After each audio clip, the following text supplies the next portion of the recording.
Hi guys ಎಲ್ಲ ನಮಸ್ಕಾರ. ನೀವು ನೋಡ್ತಿದ್ದೀರಾ ವಿ ಎಡಿಟ್ಸ್. ಇವತ್ತಿನ ಅಪ್ಡೇಟ್ ಬಂದು PKL ಸೀಸನ್ ಲೆವೆಲ್ ಬಗ್ಗೆ ಅಪ್ಡೇಟ್ ಕೊಡ್ತಾ ಇದ್ದೀನಿ. ಏನಪ್ಪ ಅಪ್ಡೇಟು ಅಂದರೆ ಅದು ಟಾಪ್ 5 ರೈಡರ್ಸ್ ಯಾರು ಅಂತ, ಮತ್ತು ಟಾಪ್ 5 ಡಿಫೆಂಡರ್ ಯಾರು ಅಂತ. ಟಾಪ್ 5 ರೈಡರ್ಸ್ ಯಾರು ಅಂದರೆ ಟಾಪ್ 1ಅಲ್ಲಿರೋ ಗ್ರೀನ್ ಸ್ಲೀವ್ ಇವ್ರ ಹತ್ರನೇ ಇರೋದು. ದೇವಾಂಕ್ ಅವರು 194 ರೈಟ್ ಪಾಯಿಂಟ್ಸಿಂದ ಮೊದಲನೇ ಸ್ಥಾನದಲ್ಲಿದ್ದಾರೆ.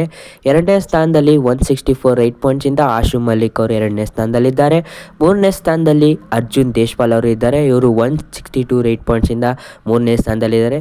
ಇನ್ನು ನಾಲ್ಕನೇ ಸ್ಥಾನದಲ್ಲಿ ಬಂದರೆ ಅಯಾನ್ ಅವರು ಇದ್ದಾರೆ. ಇವರು 121 ರೈಟ್ ಪಾಯಿಂಟ್ಸಿಂದ. ಐದನೇ ಸ್ಥಾನದಲ್ಲಿ ಬಂದರೆ ವಿಜಯ್ ಮಲ್ಲಿಕ್ ಅವರು ಇದ್ದಾರೆ. ಇವರು 118 ರೈಟ್ ಪಾಯಿಂಟ್ಸಿಂದ. ಟಾಪ್ 5 ಡಿಫೆಂಡರ್ ಬಂದರೆ ಮೊದಲನೇದಾಗಿ ಬರೋದು ನಮ್ಮ ಬೆಂಗಳೂರು ಬುಲ್ಸಿನ ಆಟಗಾರ ನಿತಿನ್ ನರ್ವಾಲ್ ಅವರು. ಇವರು 52 ಟ್ಯಾಕಲ್ ಪಾಯಿಂಟ್ಸಿಂದ ಮೊದಲನೇ ಸ್ಥಾನದಲ್ಲಿದ್ದಾರೆ. ಟಾಪ್ 2 ಅಲ್ಲಿ ನಿತೀಶ್ ಅವರು, ಟಾಪ್ 3 ಅಲ್ಲಿ ಶಾದ್ಲು ಅವರು, ಟಾಪ್ 4 ಅಲ್ಲಿ ಗೌರವ್ ಖತ್ರಿ ಅವರು, ಟಾಪ್ 5 ಅಲ್ಲಿ ಅಂಕಿತ್ ಅವರು. ಸಬ್ಸ್ಕ್ರೈಬ್ ಮಾಡ್ಕೊಳ್ಳಿ.